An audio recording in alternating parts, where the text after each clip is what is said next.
जय हिंद साथियों, मैं हूं lecturer Hari Singh sir, retired सूबेदार मेजर ऑनरेबल लेफ्टिनेंट।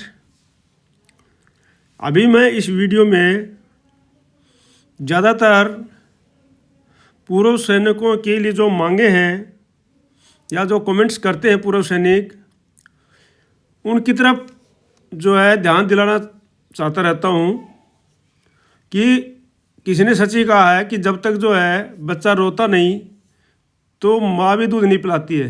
वो रो रहा, सो रहा है, खेल रहा है तो वो भी सोचेगी चलो ठीक है काम चल रहा है, उसको रहने दो, लेकिन जब वो रोएगा तो ज़रूर उसका ध्यान उसकी तरफ जाएगा।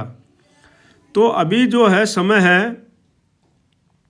वो है पूर्व सैनिकों की जो मांगे हैं, जो विसंगतियां हैं, मुख्य रूप से उनकी तरफ जो है पे कमीशन और बजट में हम पे कमीशन के जो अध्यक्ष महोदय होंगे, जो सदस्य होंगे, उनकी तरफ ध्यान दिलाना, उनका ध्यान दिलाना, बजट में माननीय वित्त मंत्री जी का ध्यान दिलाना, माननीय प्रधानमंत्री जी का ध्यान अपने सैनिकों की तरफ दिलाना, माननीय रक्षा मंत्री का ध्यान दिलाना, ये सब होंगे तो तभी जब मांगे उनके सामने जाएंगी तभी जो है वो इन मांगों के ऊपर विचार करेंगे। बिना मांगे रखे तो कोई विचार करता नहीं है।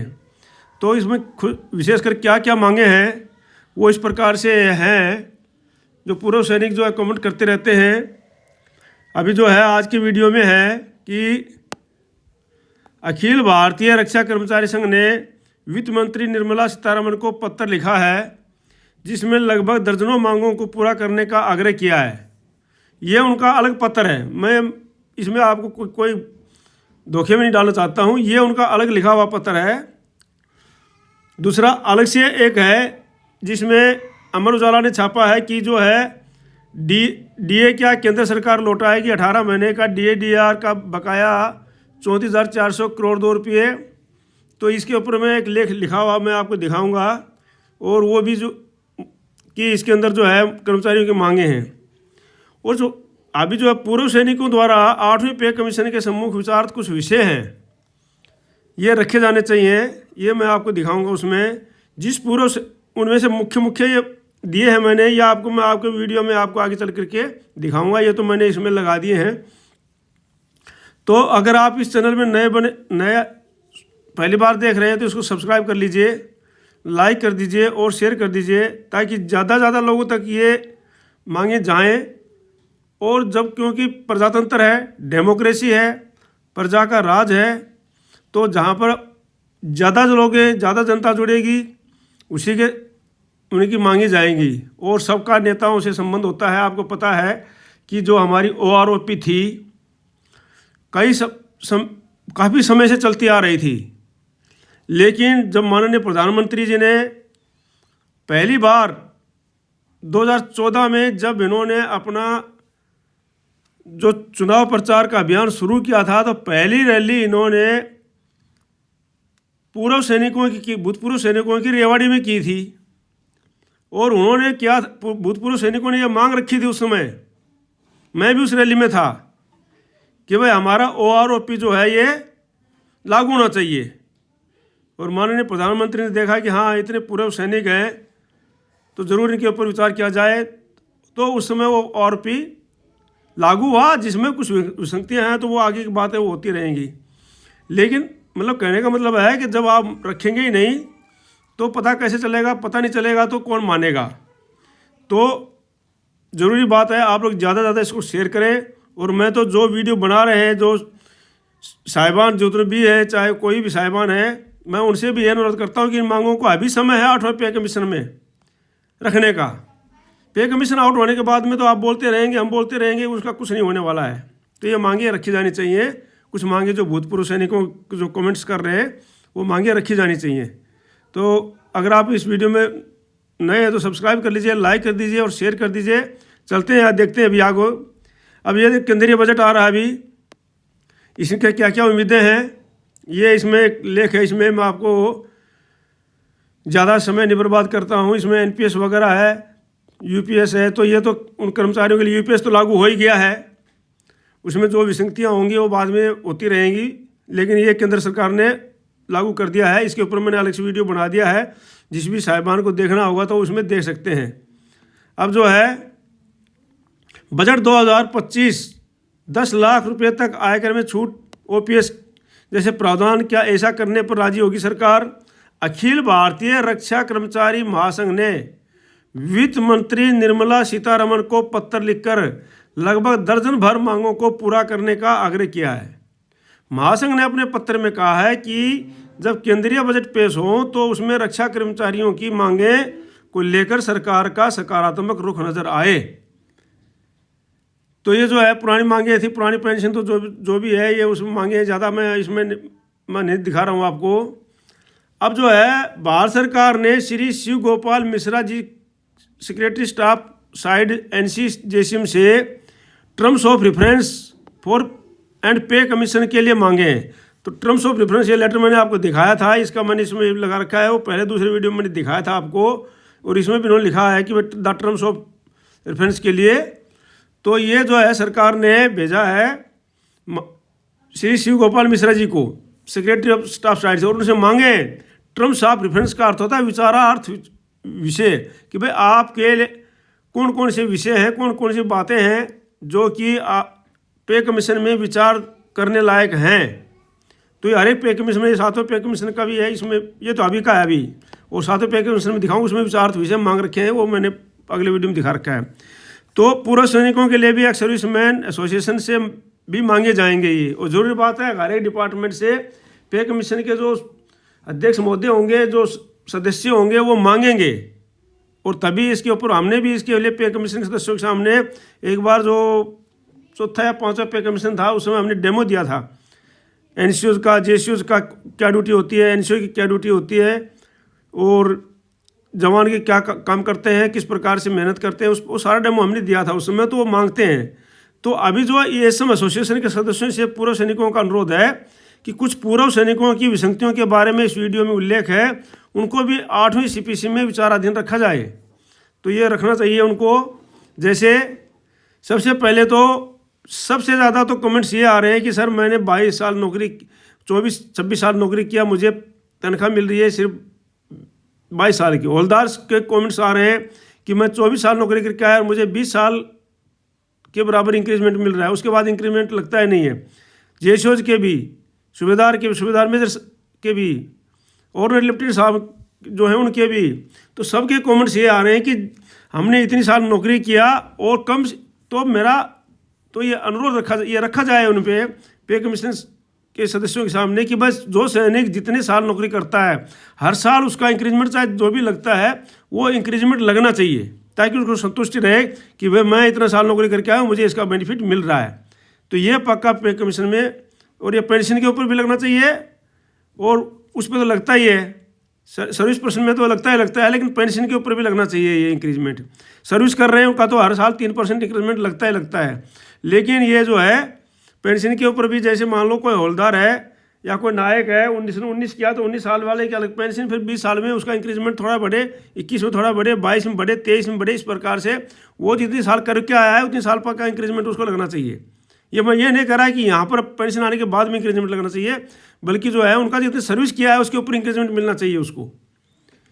दूसरा है सभी आफ्टर रिटायरमेंट ऑर्डिनरी रैंक्स को पेंशन मिलनी चाहिए, ये माननीय न्यायालय ने माना है। और सभी जो पूर्व पेंशनर्स जो संगठन है उन्होंने भी इसके लिए क्या है, जनरल सत्यवीर साहब ने भी लिखा है प्रधानमंत्री जी के लिए, और सभी ये इसके लिए मांग कर रहे हैं, और ये बिल्कुल जायज़ भी है। और ये फिफ्थ पे कमीशन था उसने ऑर्डिनरी न्यायसूदार की पेंशन लागू भी की थी।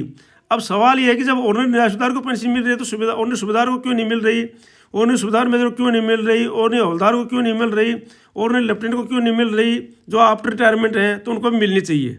ये भी पॉइंट बहुत ही विचार देने लायक है, ठीक है, नहीं सोचने लायक है।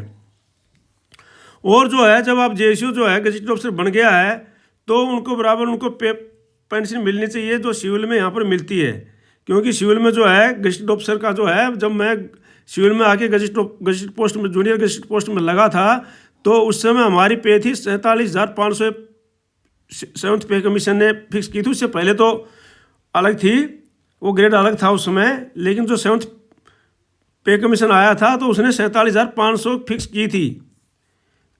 तो 47,500 से शुरू होनी चाहिए न्याय सुधार से, उसके ऊपर सूबेदार, उसके ऊपर।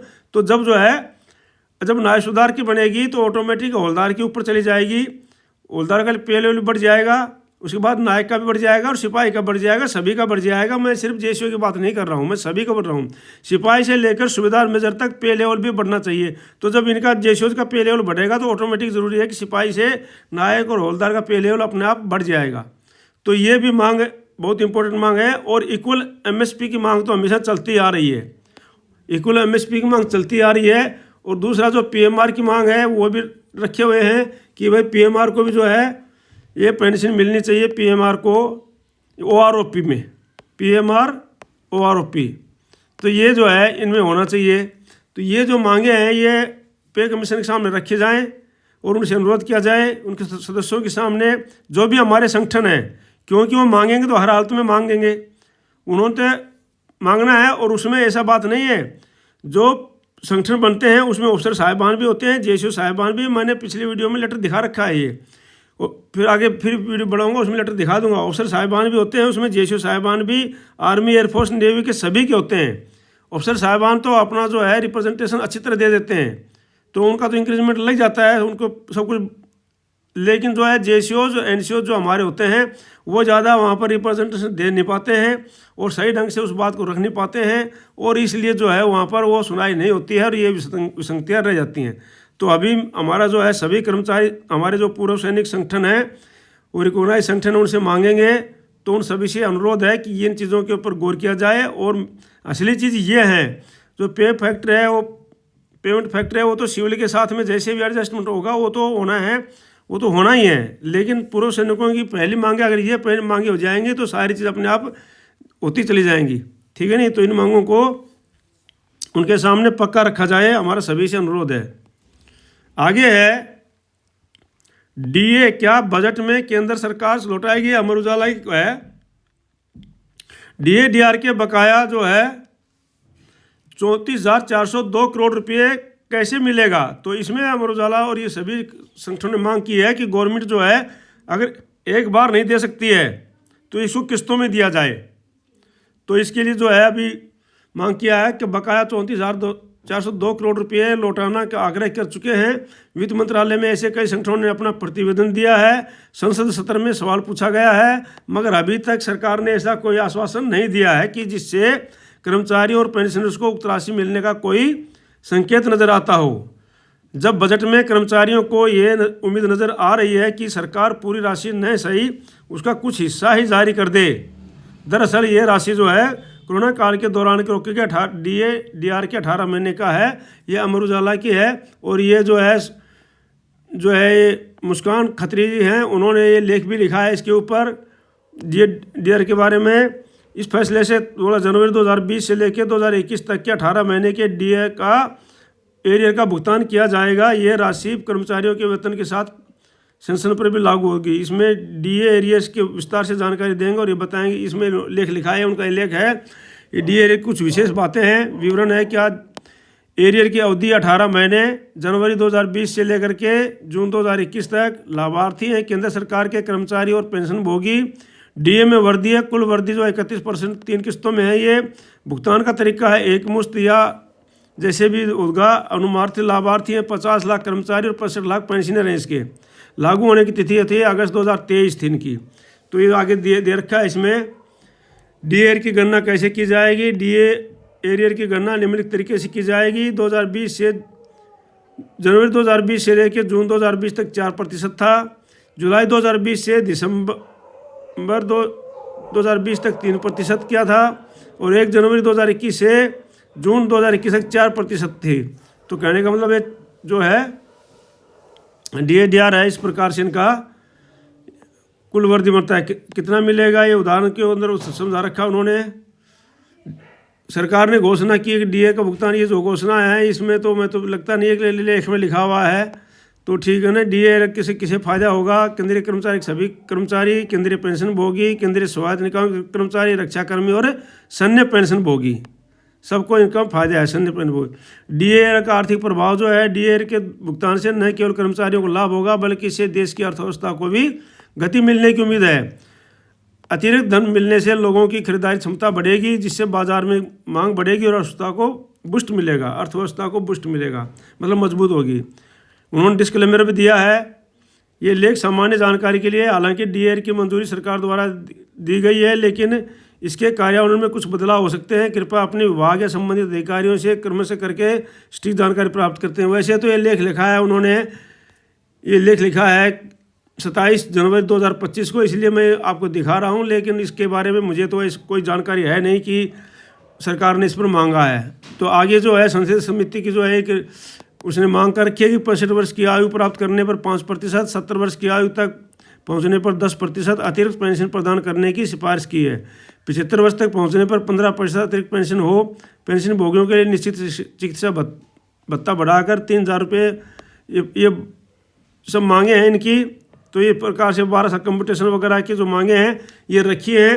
तो मेरा ये वीडियो बनाने का मकसद ये है कि भाई जो हमारे पूर्व सैनिक हैं उनकी मांगे भी हमारे संगठन जो हैं वो रखें ज़ोर शोर से, ताकि जो है उनको पे कमीशन के अंदर मान लिया जाए और सभी की समस्याएं सुधार की जाएं। तो आज के लिए इस वीडियो में इतना ही। मिलते हैं अगले वीडियो में कुछ और ताज़ा समाचार के साथ। तब तक के लिए जय हिंद, जय भारत। आपका दिन शुभ रहे। May you live long. भगवान आपको सुखी रखे। वीडियो देखने के लिए आपका बहुत बहुत धन्यवाद। Thank you for watching video. जय हिंद, जय भारत।